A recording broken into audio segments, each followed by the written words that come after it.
Ya estamos. Ok, la clase de este día es la clase número 23. Ya avanzamos algo, amados. La clase es la número Gracias, hijo. 23, así es que vamos a comenzar. Y el tema para este día es siempre la carta a los Efesios, los dones de Cristo para la iglesia. ¿Verdad? Ese es el tema que nos toca ahora. Así es que arrancamos. Y el texto que toca para esta noche es Efesios 4:11. Ahí vamos a estar. Solo ese texto vamos a tocar de Efesios. ¿Verdad? Así es que arrancamos. Amén. Que el Señor les bendiga.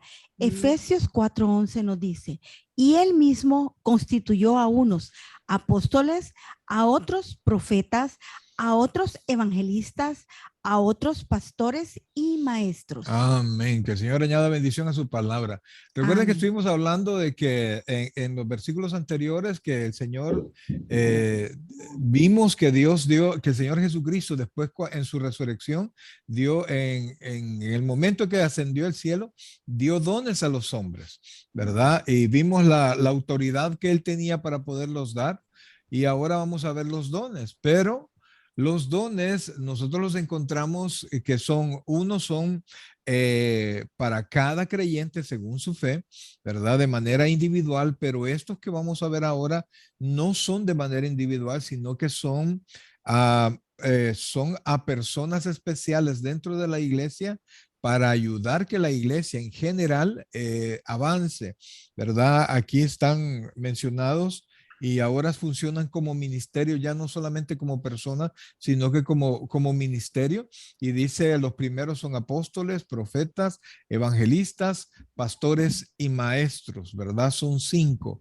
Entonces, esos han colaborado en la historia de la iglesia para que la iglesia tenga sus doctrinas y para que la iglesia siga predicando, siga enseñando y también para que la misma iglesia siga identificando a aquellos que son falsos maestros, falsos apóstoles, falsos profetas, para que poder mantener la sana doctrina. Entonces, eso es lo que en sí vamos a ver de manera general y cada ministerio lo vamos a ver ahora.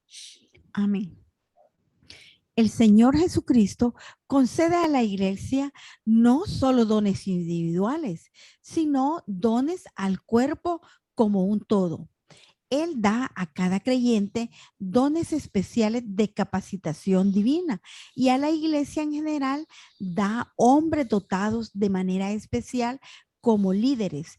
Dio dones a los hombres bajo las designaciones de apóstoles, profetas, evangelistas y pastores y maestros. Ya vimos de manera así general que también Dios da dones, ¿verdad? Como el de servicio, el de la enseñanza, etcétera, ¿verdad? Pero estos son hombres especiales que prácticamente ayudan a que la iglesia se desarrolle, ¿verdad? Son los líderes dentro de la iglesia, pero dentro de estos 5 hay algunos que ya no están fungiendo como tales, que de hecho son apóstoles y profetas. Esos ya no tienen función como nacieron en el Nuevo Testamento, ¿verdad? Vamos a ir desarrollando esa idea.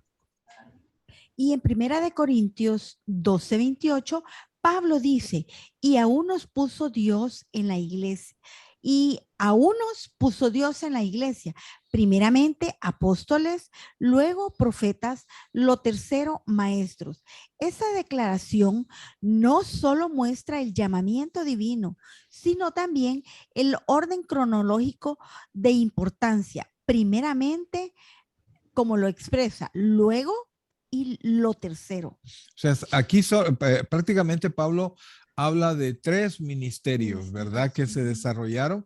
Uno de ellos es el que continúa desarrollándose, pero lo primero que sucedió fue el apostolado, ¿verdad? Y por eso es que dice al final que muestra porque dice, aún nos puso Dios, o sea, ahí le está dando la autoridad de quién los puso, ¿verdad? El poder que traía cada uno de ellos y la obediencia que debe tener la iglesia a ellos, pero también habla del orden en el que aparecieron. Lo primero fue los apóstoles. Apareció Jesucristo como el gran apóstol, pero también apareció el Señor Jesucristo ordenando, llamando a los discípulos que después fueron llamados apóstoles. Ellos fueron lo primero, luego aparecieron los profetas, luego aparecieron los maestros. En medio de esto, por supuesto, están los evangelistas, los 5 ministerios de los cuales ya hablamos, Amén. pero aquí está hablando prácticamente la cronología, porque La dice, cronología, perdón,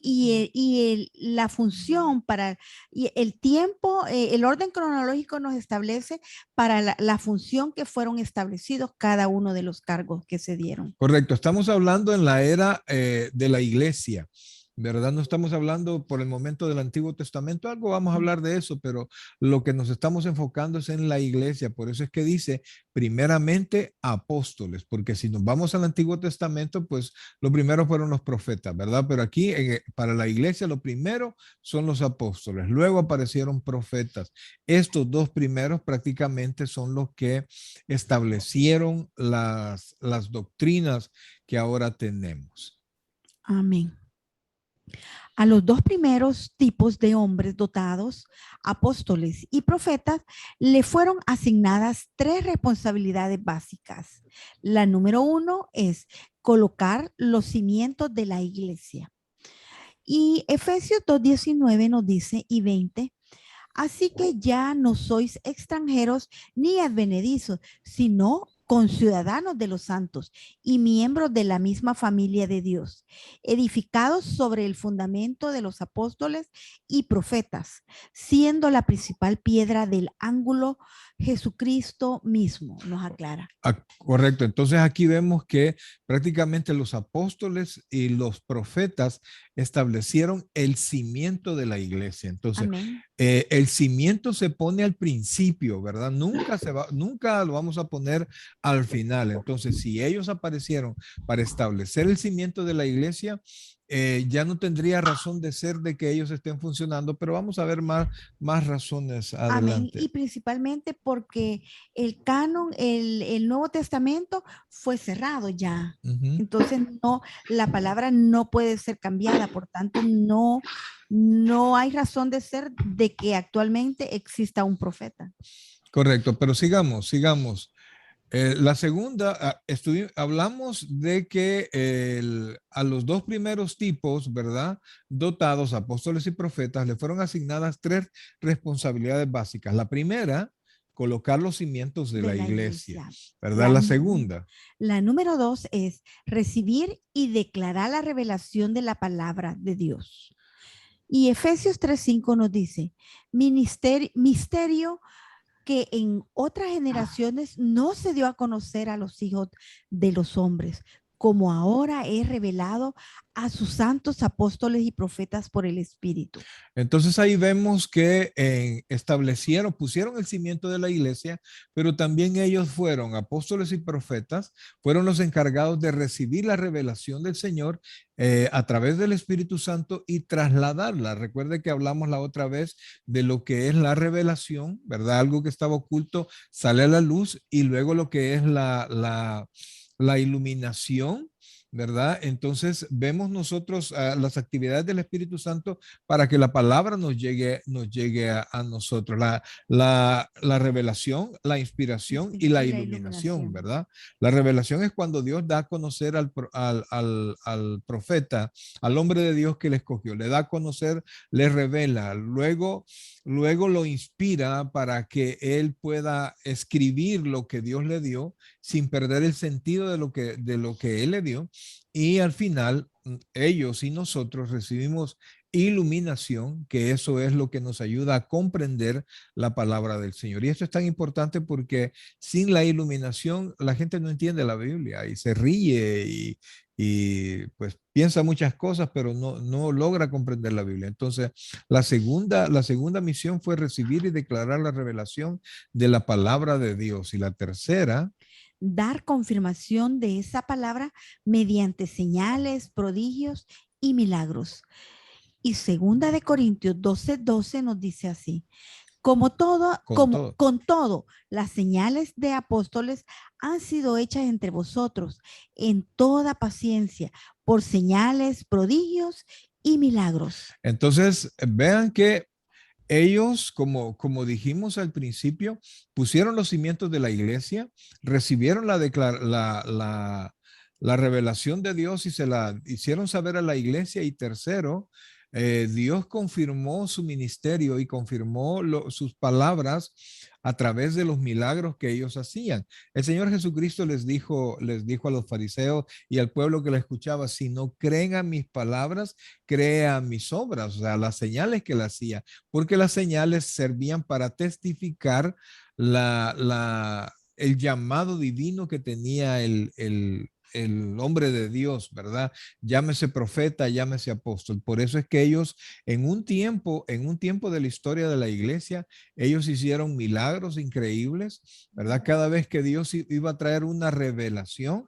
pues Dios hacía milagros, ¿verdad? En el tiempo de Moisés y de Josué, Dios hizo milagros increíbles porque Dios iba a traer la ley y Dios estaba revelando al pueblo, a Israel cuando estaba en Egipto. Luego en el tiempo de los profetas, ¿verdad? En el tiempo de Elías y Eliseo, otro periodo de milagros increíbles porque Dios iba a establecer la autoridad de los profetas. Entonces eran necesarios milagros. Y luego cuando nuestro Señor Jesucristo apareció, que hubo milagros para testificar el ministerio de los hombres que iban a aparecer, en especial de nuestro Señor Jesucristo. Y luego que el Señor Jesucristo se fue al cielo, pues los apóstoles y los profetas debían tener autoridad en palabra y debían tener autoridad en hecho. Y por eso es que los milagros que sucedieron en ese tiempo, así de grandiosos y con esa cantidad, servían para respaldar el ministerio. Por eso es que los milagros sucedían en relación al ministerio, ¿verdad? Entonces, los apóstoles y los profetas tenían que tener poder del cielo para hacer milagros de tal manera que las personas pudieran creer la revelación que ellos traían o que Dios mandaba a través de ellos. Los primeros hombres dotados por Dios en el Nuevo Testamento fueron los apóstoles, entre los cuales Jesucristo mismo tuvo la preeminencia. Ahí en Hebreos 3:1, Podemos leer Hebreos. claro, ahí Oh, está. ya lo tenemos ahí. Hebreos 3:1 nos dice: por tanto, hermanos santos, participantes del llamamiento celestial, considerar al apóstol y sumo sacerdote de nuestra profesión, Jesucristo, Cristo Jesús. Entonces ahí vemos que la misma palabra le da la preeminencia a Jesucristo como el apóstol, ¿verdad? Él es el que nos trae el mensaje. Y lo llama también sacerdote, pero ese es tema de otra clase. Pero él es el que nos trajo el mensaje, él es el que trae las buenas nuevas, él es el enviado, ¿verdad? El significado básico de apóstol, que es apóstolos, es simple. Aquel que es enviado para cumplir una misión. En su sentido más elemental y técnico, la palabra apóstol solo se emplea en el Nuevo Testamento, con referencia a los doce discípulos, incluido Matías, quien reemplazó a Judas, y a Pablo, quien fue apartado de una manera única y especial, le agregaría yo, para ser apóstol a los gentiles. Entonces, vemos ahí que Dios escogió 12, ¿verdad? El Señor Jesucristo escogió 12.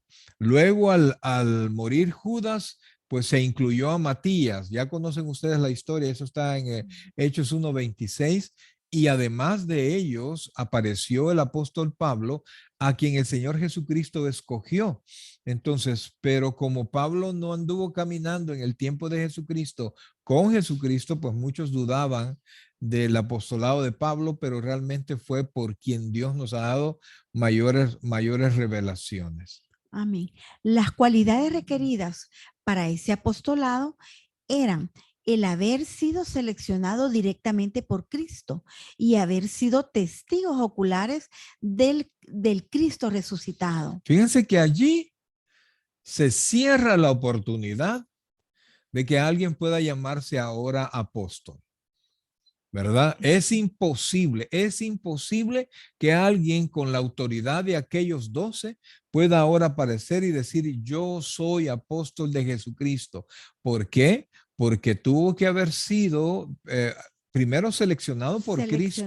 Dice. Porque fíjense que discípulos del Señor Jesucristo no solo tuvo 12, ¿verdad? La Biblia habla que tuvo muchísimos discípulos. De hecho, todos los que le seguían, la Biblia, los que creían en él y le seguían, la Biblia les llama todos discípulos. De ese grupo de discípulos, pues el Señor Jesucristo escogió a 12, ¿verdad? Entonces, pero también el otro requisito era que ellos fueran testigos de la resurrección del Señor Jesucristo.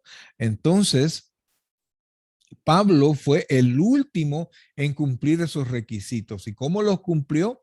Pues ya saben ustedes, capítulo 9 del libro de los Hechos, que le invito a que ustedes lo puedan leer, pues Pablo iba con cartas para ir a Damasco y atrapar a más cristianos allá, y y el Señor Jesucristo se le presentó, lo tiró, algunos suponen que fue de un caballo, de un camello, yo no sé, pero la cosa es que lo tiró al suelo, y el Señor Jesucristo a partir de ahí se le presentó. Pablo tuvo el privilegio de ser enseñado por el Señor Jesucristo durante 3 años directamente con él, con el Cristo resucitado. Los discípulos Amén. aprendieron con el Señor Jesucristo, ¿verdad? Pero lo veían a él como humano haciendo milagros, pero Pablo vio a Jesucristo ya resucitado. Ya no había ninguna duda. Por eso es que cuando Pablo fue tirado al suelo, y se levantó y le dijo, Señor, de un solo, Señor, ¿quién eres? Soy Jesucristo a quien tú persigues. Inmediatamente Pablo le dijo, ¿qué quieres que haga? El gran Pablo, ¿verdad? El que era irreprensible para todos los fariseos, pues de un solo se tiró al suelo porque él pudo ver al Señor Jesucristo. Y por eso es que, amados, es que él fue el último en reunir los requisitos. Por lo tanto, no es posible, como algunos alegan, que existan apóstoles en la iglesia hoy día.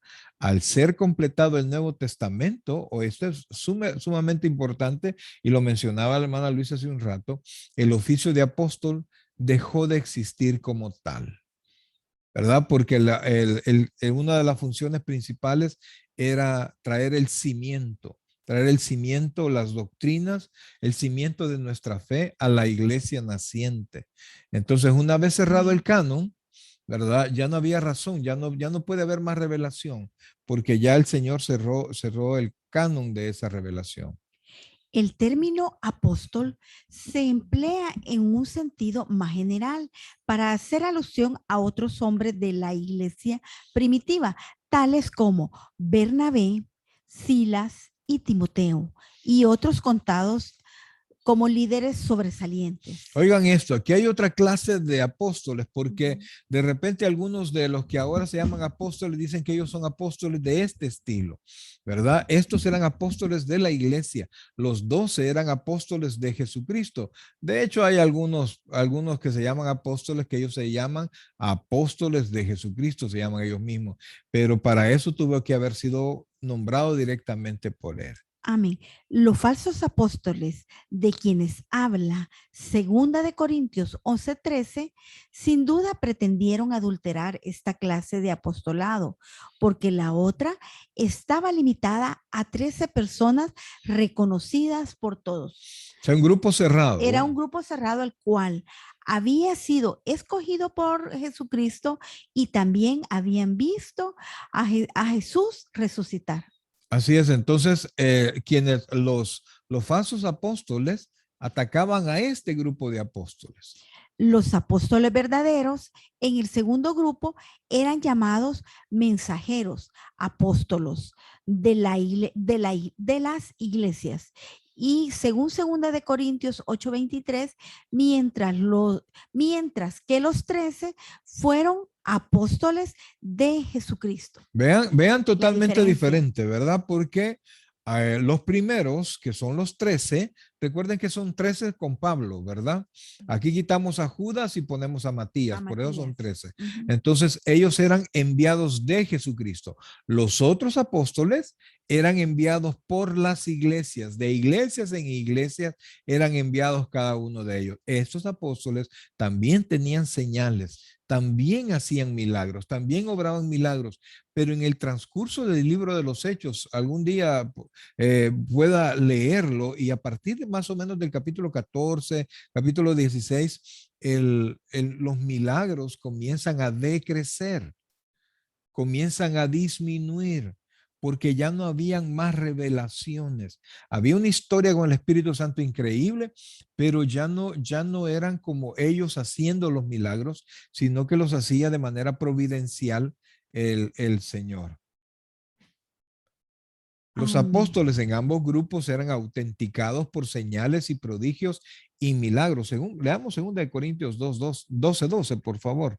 Vean, tanto los apóstoles nombrados por Jesucristo y los apóstoles que la iglesia fue nombrando poco a poco después, hacían milagros, ¿verdad? Pero ninguno de los dos oficios podía perpetuarse porque, amados, comenzó prácticamente a decrecer su autoridad en cuanto a hacer milagros, ¿verdad? Porque los milagros siempre fueron previos a una gran revelación. Amén. O sea, y esto no es con el afán de hacer caer la fe en los milagros, porque Dios sigue haciendo milagros, pero ya no es que alguien hace milagros, fulano hace milagros, que fulano obrador de milagros. No, ahora Dios hace milagros. Oramos y nunca es el pastor, nunca es el hermano quien hace el milagro. Ahora los milagros vienen directamente de Dios, ¿verdad? Pero en ese tiempo, estas personas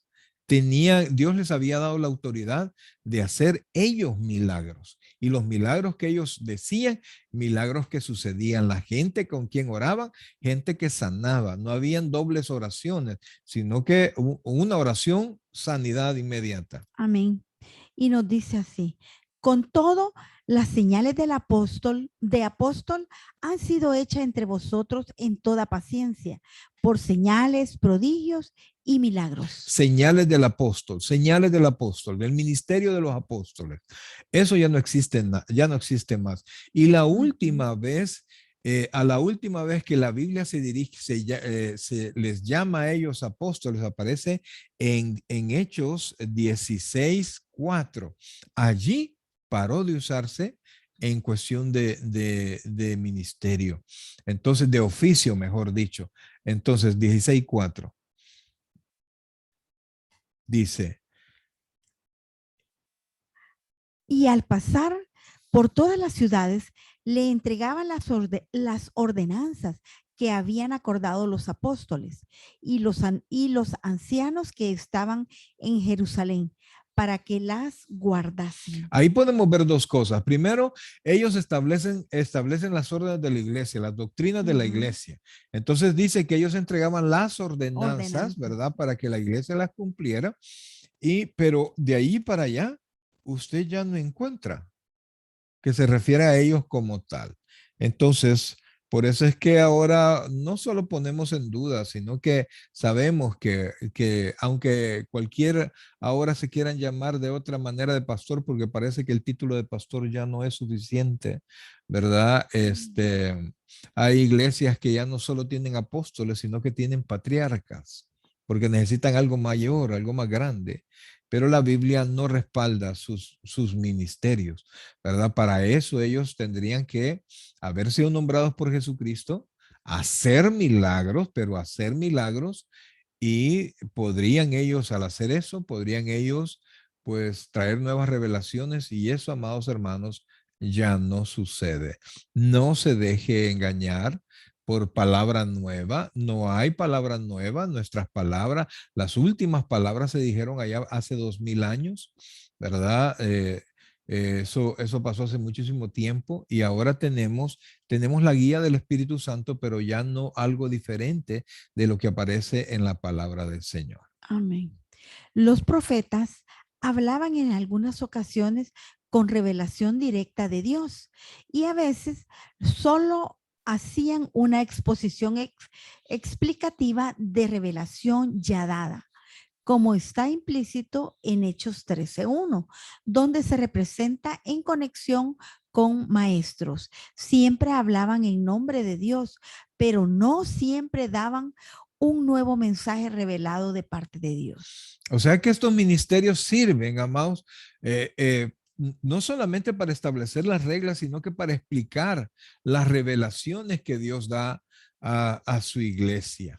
Y hoy en día pienso yo que tenemos que estar muy pendiente a la palabra que escuchamos, porque algunas veces hoy con las redes sociales escuchamos a cualquiera y nosotros tenemos que ir a la palabra de Dios y ver si lo que están hablando está conforme a la palabra, porque algunas veces nos gustan las palabrerías, las vanas repeticiones, muy bonito las cosas que nos dicen, pero algunas veces es la palabra de Dios siempre dicha. Y entonces nosotros tenemos por eso que ir a la palabra, guardar la palabra, estudiarla para cuando nosotros la escuchemos, podamos discernir, como dice ahí Pablo, tomar lo bueno y desechar lo malo, ¿verdad? Y no tomar todo, no todo lo que dicen es bueno. Siempre tenemos que tener, para eso el Señor nos ha dado el libre albedrío para poder tener el discernimiento espiritual. En ese tiempo, en el tiempo de que se estaba realizando el Nuevo Testamento, la palabra de los apóstoles era punto, ahí. Ellos tenían autoridad apostólica, ellos Así podían es. determinar. Ellos habían andado con el Señor, habían recibido directamente del Señor y los milagros eran el sello de que Dios seguía hablando por ellos. Pero nosotros, cabe agregar que nosotros ahora no, ya en realidad no necesitamos tanto eso. Bueno, sí lo necesitamos porque siempre estamos necesitados de la mano de Dios, pero Dios nos dejó algo más grande. Cuando Jesús se fue, nos dijo, les dejo a ustedes un consolador. Y nuestro consolador, ¿quién es? El Espíritu Santo que mora en nosotros. Eso es muy importante. Y no solo mora en nosotros, sino que cuando nosotros hemos tenido una verdadera conversión y hemos recibido a Jesús como nuestro Señor, como nuestro Salvador, hemos sido sellados con ese Espíritu Santo. Entonces, tenemos eso que la palabra de la Biblia a nosotros nos es revelada, como nos decía Amén. hace un momento. Sigamos, los profetas secundaban a los apóstoles y su mensaje debía ser juzgado conforme al de los apóstoles, ¿verdad? Los profetas, estamos hablando del Nuevo Testamento, Amén. no estamos hablando del Antiguo Testamento. O sea que en el Nuevo Testamento los profetas, todo lo que un profeta decía, nunca debía de ir en contra de las verdades establecidas por los Por, apóstoles, ¿verdad? ujú. Otra distinción entre los dos oficios pudo haber sido que el mensaje del apóstol era más general y doctrinal, mientras que el de los profetas era más personal y práctico. De hecho, un profeta le dijo a Pablo que no se fuera a Roma porque en Roma lo iban a amarrar y iba a sufrir mucho, pero Pablo dijo, yo no tengo temor de todo eso. Y sí le aconteció, pues, ¿verdad? Pero todo iba enfocado al ministerio, todo iba enfocado al evangelio. Ahora encontramos profetas que le profetizan cosas a la gente que no tienen nada que ver con el camino del evangelio, que le profetizan cosas bien especiales. Hasta llega, quiero que me diga dónde está, se me perdió tal cosa, quiero que me diga dónde está. Y entonces, ¿y eso qué tiene que ver con el evangelio en verdad? Entonces, caemos en la adivinación, caemos en un montón de prácticas que son más que todo demoníacas y no del Espíritu Santo. Amén. Ok, entonces, Sin embargo, al igual que los apóstoles, su oficio llegó a un cese definitivo al quedar completo el Nuevo Testamento, como les comentaba hace un momento.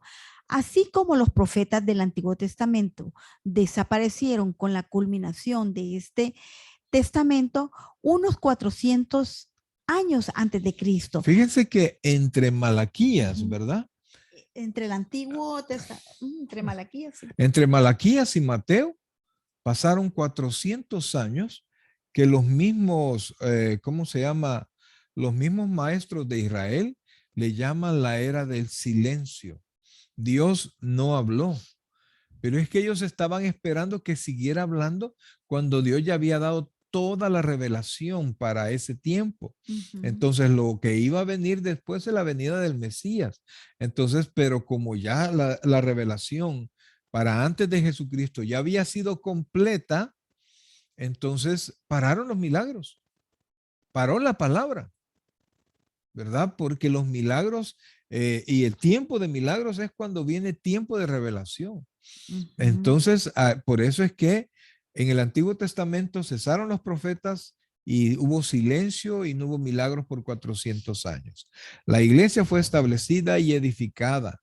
Una vez que el fundamento quedó asentado, la obra de los apóstoles y profetas llegó a su fin. No sé si se va Amén. entendiendo por qué en este tiempo no es que nosotros decimos, sino que la verdad bíblica así lo sostiene. ¿Verdad? Que esta época ya no es para apóstoles y ya no es para profetas, como los ministerios del Nuevo Testamento. ¿Se comprende lo que estamos tratando de explicar? ¿Sí, amén? ¿O no, amén? Saber. Ok, sigamos entonces.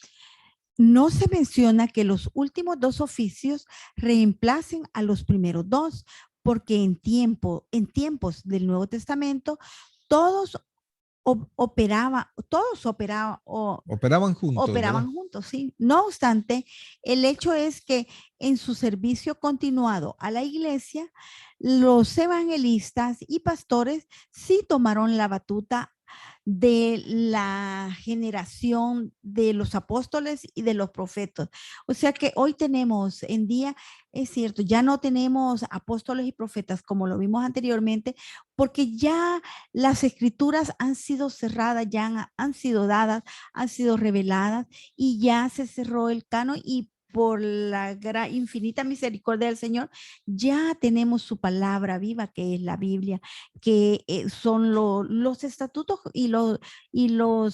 todo lo que el Señor nos ha dado para que nosotros podamos tener la guía de nuestra vida. Mas nos ha dado esta generación de apóstoles, profetas y cabe agregar que a muchos les ha dado ese don tan especial de ser maestros y el poner el querer y el hacer de podernos enseñar, que es muy importante para que nosotros podamos llegar al entendimiento y a comprender cada una de las escrituras, porque muchas personas se quejan y siempre hay lamentos que la Biblia es un libro tan grande Tan difícil, y tan dice. difícil que es un lenguaje que cuesta entenderlo, pero con la ayuda de Dios y principalmente con el Espíritu Santo morando en nosotros, y que nosotros abramos esos oídos espirituales y con esa gracia que ha puesto el Señor y ese don tan maravilloso para mí, porque ha sido una forma de poder aprender que nos ha dado esos pastores, que les ha dado ese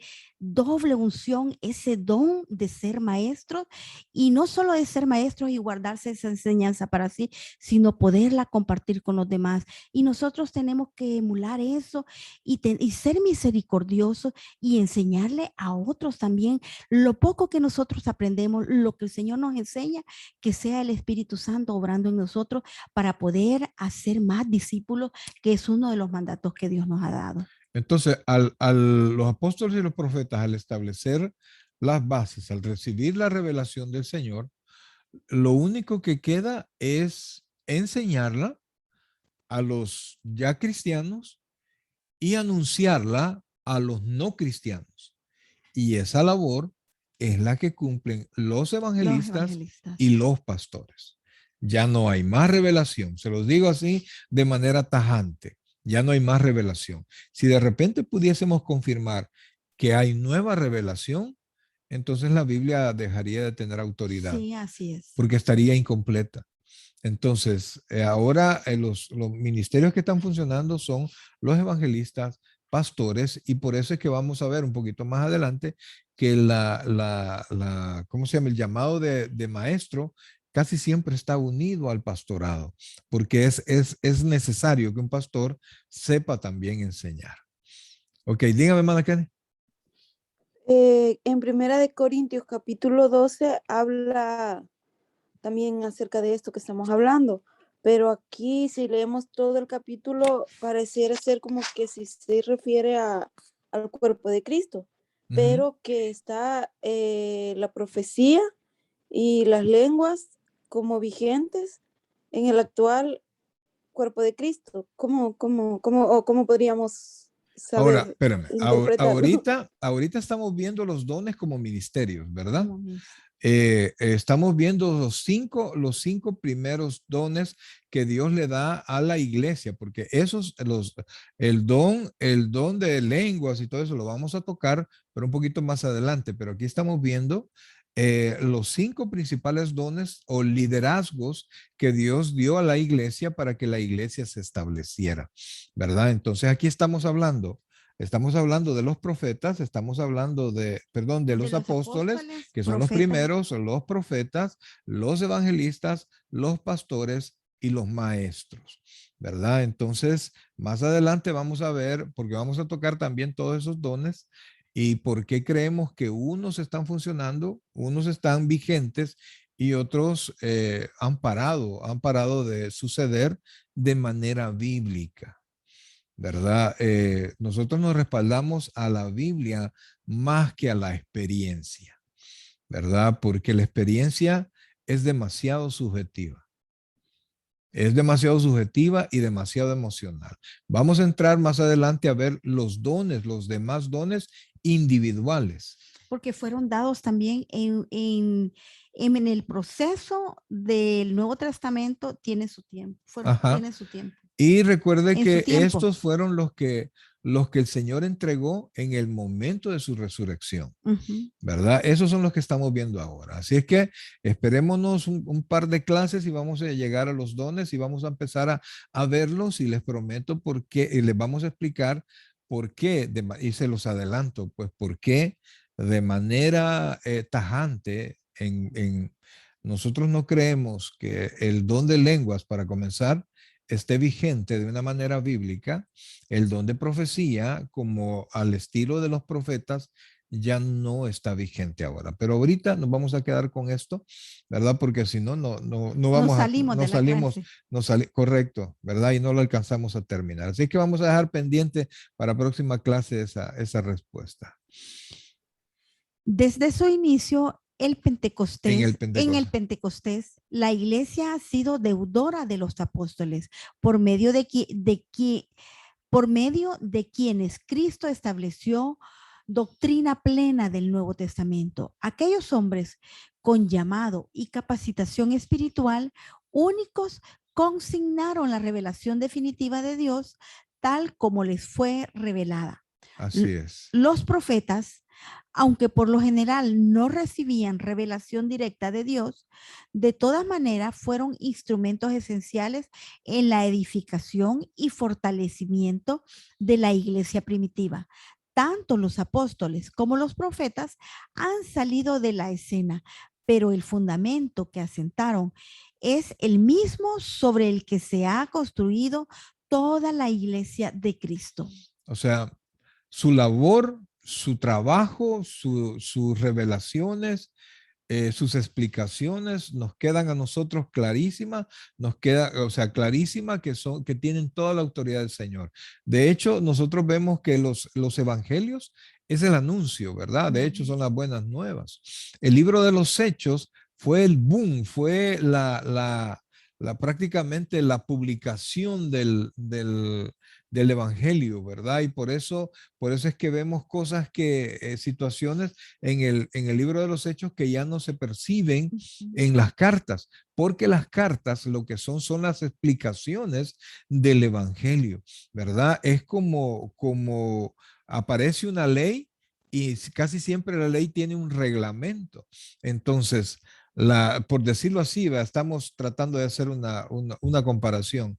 La ley es el evangelio, el reglamento que no puede ir más allá de la ley, ¿verdad?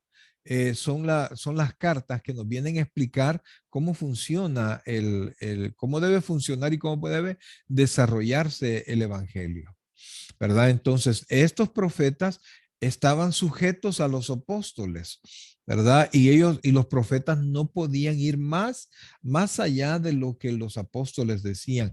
Era más para cosas puntuales en el desarrollo de la iglesia, pero no de manera doctrinal. Por eso que fueron diferentes a los profetas del Antiguo Testamento, porque en el Antiguo Testamento ellos recibían directamente de de Dios. Dios la revelación para todo el pueblo, ¿verdad? Y ellos podían pararse frente al pueblo y dice, así ha dicho Jehová, ¿verdad? Pero ya en esto son los apóstoles los que tienen, después de nuestro Señor Jesucristo, el lugar más importante. Y, ok.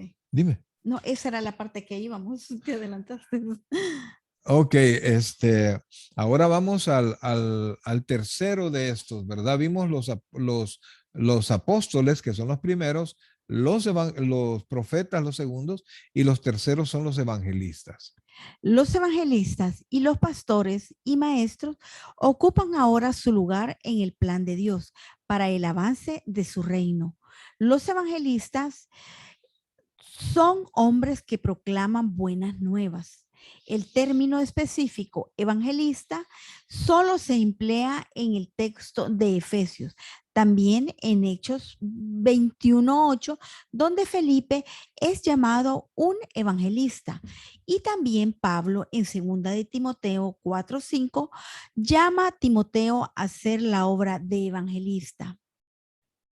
Sin embargo, estas contadas referencias describen un ministerio vital, amplio y de largo alcance, como lo indica el uso del verbo evangelizo, que es proclamar buenas noticias, en 54 ocasiones, y del sustantivo evangelión, buenas nuevas, en 76 ocasiones. O sea que el evangelista prácticamente es el que va, Es es el que funda obras, es el que anda, es quien lleva la palabra al lugar donde no se ha predicado, ¿verdad? Es el impulso hacia afuera, ese es el evangelista. La obra de evangelista consiste en predicar y explicar las buenas nuevas de salvación de Jesucristo a aquellos que todavía no han creído.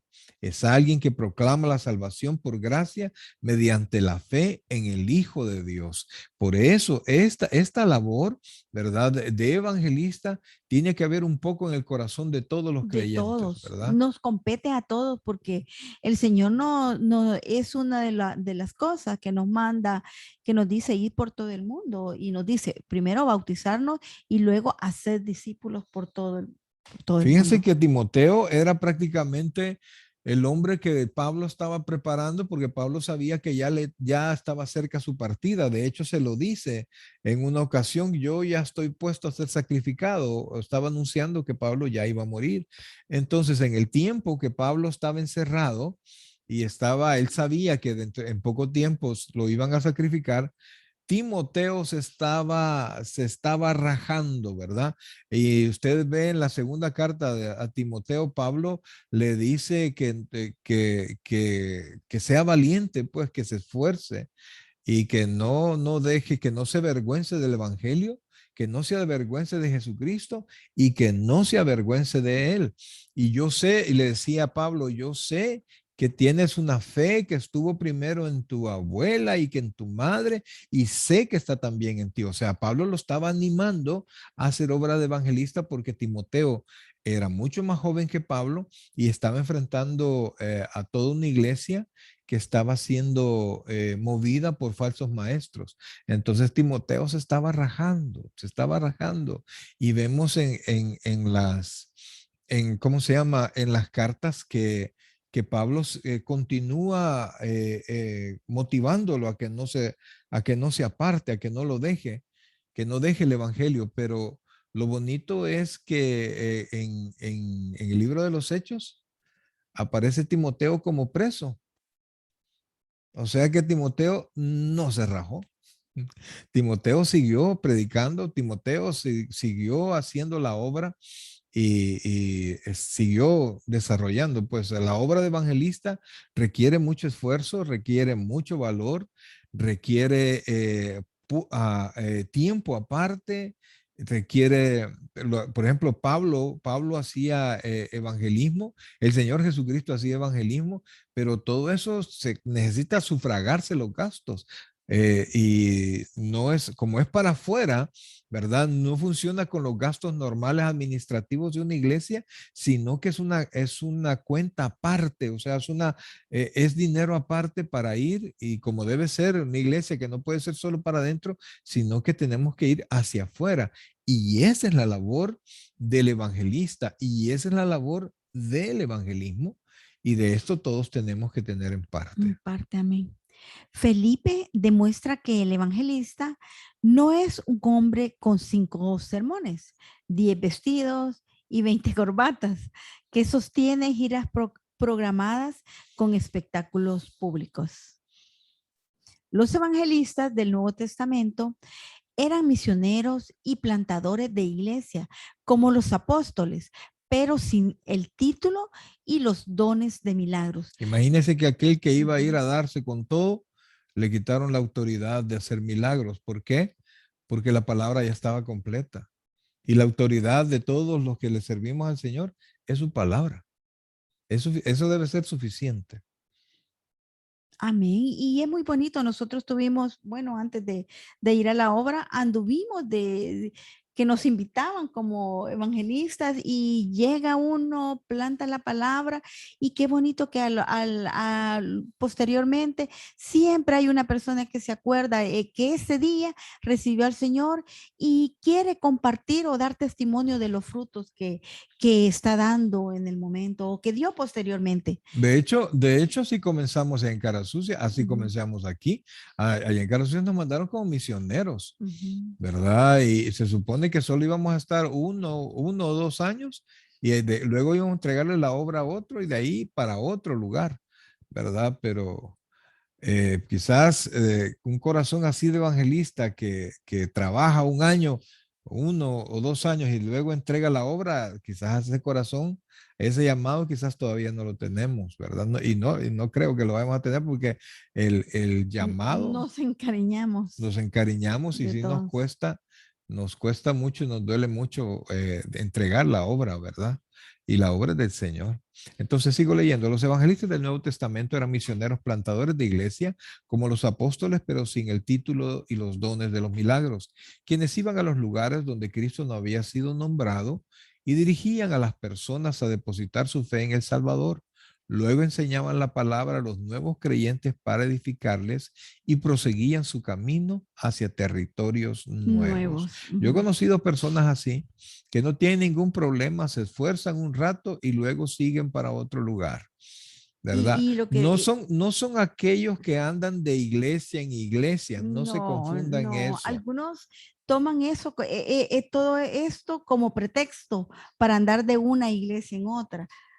Pero no es que sean evangelistas. Una persona que anda de iglesia en iglesia, que se anda cambiando de iglesia cada rato, lo que tiene es un problema emocional, ¿verdad? Es un problema doctrinal y es un problema de no sujeción al liderazgo, ¿verdad? Las personas que andan brincando, que hoy soy bautista, mañana soy pentecostal, de ahí soy esto, de ahí soy lo otro, yo estoy en una iglesia, en otra, ¿verdad? Personas tienen problemas emocionales, ¿verdad? Les cuesta echar raíces y les cuesta sujetarse a los ministerios. Y bueno fuera que esta gente dijera, hoy voy a comenzar una iglesia, pero no lo hacen. Nadie quiere comenzar Nadie de quiere cero. pagar el precio. Nadie quiere pagar el precio. Sí, sí. Sigamos. Un evangelista puede estar identificado con iglesias locales en un ministerio prolongado que cumple el propósito de predicar y explicar el evangelio verdadero con el fin de contrarrestar a los maestros falsos y su mensaje dañino y condenatorio, así como para establecer la sana doctrina y la vida piadosa. Sí, porque ellos ponen prácticamente, ahora son los que ponen las bases de la iglesia cuando van a un lugar, enseñan la palabra y instruyen a personas y luego ellos o se mueven o siguen empujando la obra, pero a nivel de evangelista. Estos no son los pastores, ¿verdad? Aunque aunque sí hay cierta fusión de todos estos ministerios. Ujú. Toda iglesia debería ser conducida por una combinación de evangelistas y pastores, pastores maestros, hombres dotados para atraer a los perdidos y hombres dotados para alimentar a los creyentes y dirigirles en la palabra para su edificación integral. Y fíjense que justamente esto, para dirigirles en la palabra para su edificación integral, porque la iglesia debe cumplir las dos labores, ¿verdad? Y tenemos que esforzarnos para eso, llevar la palabra afuera a las personas que no conocen al Señor, pero también tiene que haber un plan para poder enseñar a los que ya están ahí, un plan profundo, un plan fuerte para que la gente esté completamente edificados.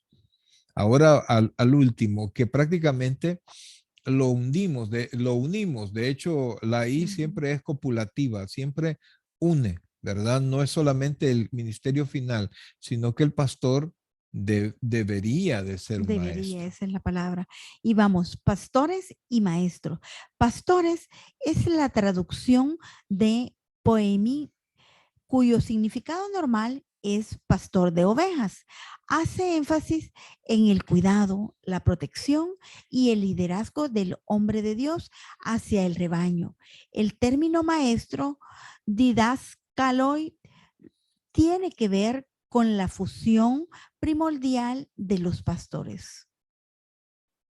En primera de Timoteo 5:17 muestra con claridad que ambas funciones van de la mano. Los ancianos que gobiernan bien sean tenidos por dignos de doble honor, mayormente los que trabajan en predicar y enseñar. Literalmente, laboran hasta el cansancio en palabra y enseñanza. Esas dos funciones definen al pastor que enseña.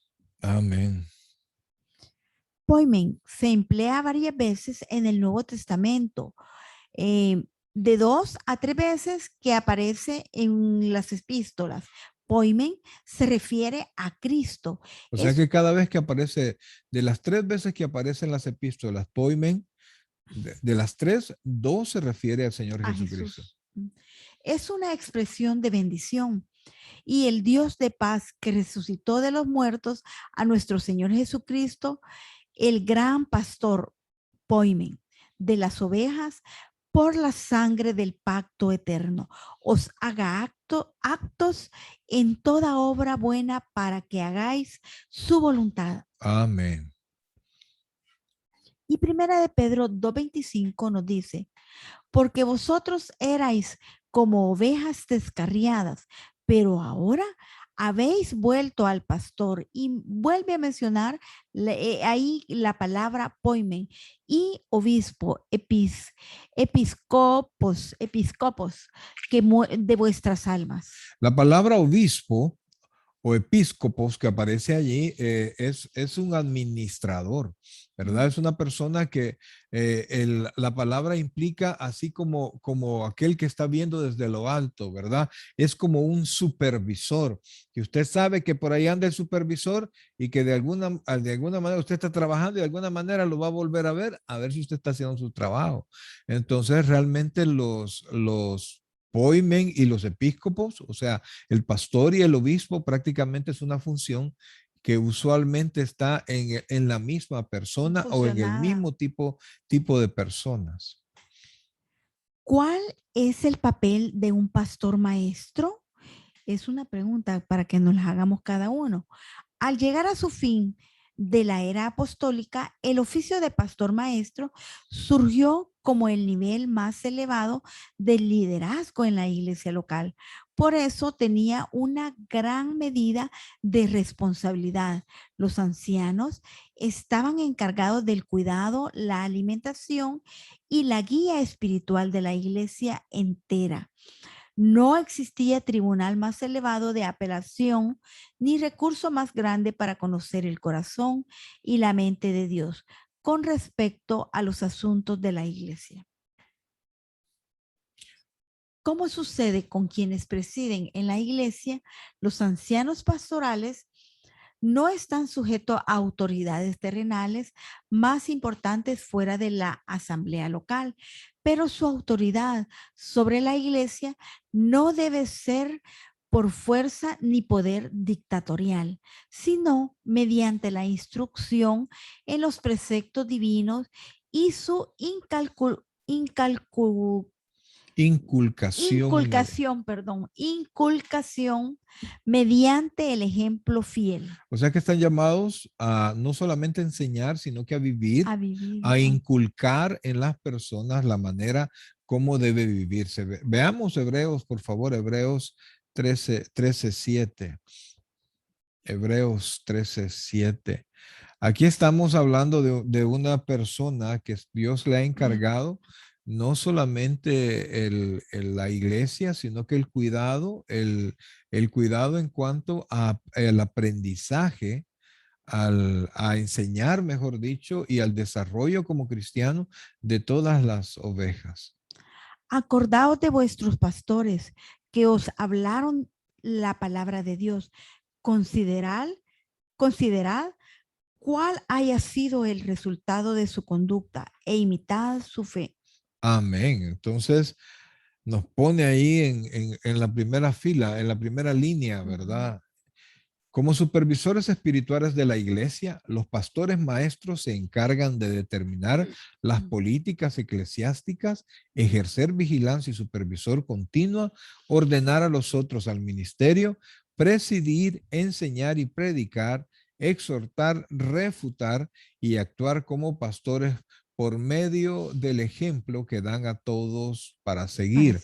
Esas responsabilidades ubican a los ancianos en el eje focal de la obra de Dios en la iglesia neotestamentaria. O sea, las iglesias del Nuevo Testamento, amados, eran prácticamente independientes una de la otra, no así como funcionan ahora las iglesias. O sea, tenemos cierta autonomía, ¿verdad? Pero nos regimos en cuanto a las doctrinas y en cuanto a ciertos detalles de la iglesia central, por ejemplo, el caso nuestro, ¿verdad? Pero la autoridad prácticamente se basa en la iglesia local. Ese es el modelo bíblico, ¿verdad? Todo creyente en la actualidad es deudor de manera directa o indirecta para con esta clase de hombres dotados de forma especial y a quienes Dios ha dado a la iglesia para su crecimiento y edificación por medio de su predicación, enseñanza, exhortación, materiales escritos y otros ministerios. Ellos dirigen a los perdidos a Cristo, enriquecen nuestro conocimiento de Dios y su palabra y nos animan a andar como es digno de la vocación con que fuimos llamados. Efesios 4:1. Amén. Ellos son dignos de doble honor. Mayormente los que trabajan en predicar y enseñar. Eso lo encontramos en primera de Timoteo 5:17. Y dice Hebreos Y 13:17. 13:17. Obedeced a vuestros pastores y sujetaos a ellos, porque ellos velan por vuestras almas como quienes han de dar cuenta, para que lo que hagan, para que lo hagan con alegría y no quejándose, porque esto no os es provechoso. Amén. Y algunos así solimos andar murmurando. Sí, y es que no es provechoso que un pastor que ya ustedes ven acá, ¿verdad? Se mencionan algunos detalles que tiene que hacer el pastor. Imagínense, por medio de su predicación, enseñanza, exhortación, materiales escritos y otros ministerios, ellos dirigen a los perdidos a Cristo, enriquecen a nuestro conocimiento de Dios y su palabra y nos animan a andar como es digno. Ahora se pueden imaginar ustedes hacer eso inconforme, enojado, triste, adolorido, necesitado, y por el actuar de la iglesia, por la tristeza que puede dar el testimonio o la acción o la rebelión de algunos hermanos. Y dice que cuando los pastores están así, están en problemas por el actuar de la iglesia, dice que para la iglesia misma eso no es provechoso, ¿verdad? Y eso enseña también la importancia que tienen estos hombres de Dios que Dios ha nombrado para que dirijan la iglesia. Y por eso, amados, fíjense que increíblemente en medio de todos esos, ahí estamos, ¿verdad? Y cuando yo leo esto, wow, ahí estaba preparando el material, híjole, me dan ganas de saltarme este punto porque yo digo, yo siento que no doy la talla en muchas cosas de estas, pero por eso es que Dios nos ha elegido, porque ningún cristiano da la talla para nada, amados, solo para las obras de la carne, ahí sí damos la talla todos, pero para los frutos del Espíritu, nadie da la talla para poder decir yo estoy apto para hacer tal cosa, nadie da la talla. Y por eso es que estamos aquí, ¿verdad? Y si la persona, por ejemplo, que quiera sacarme errores, va a encontrar, le va a costar sacarme virtudes, pero errores no. Entonces, ¿pero eso qué quiere decir? Que yo califico en mi descalificación. O sea, Dios no escogió a los mejores, nos escogió a nosotros. Dios no escogió a los que están sobrados de tiempo, no, nos escogió a nosotros que apenas tenemos tiempo. Y a través de nosotros, Dios hace la obra, a través de nosotros y de todos los que colaboran alrededor nuestro, Dios hace la obra. Y ¿por qué la hace a través de personas como nosotros?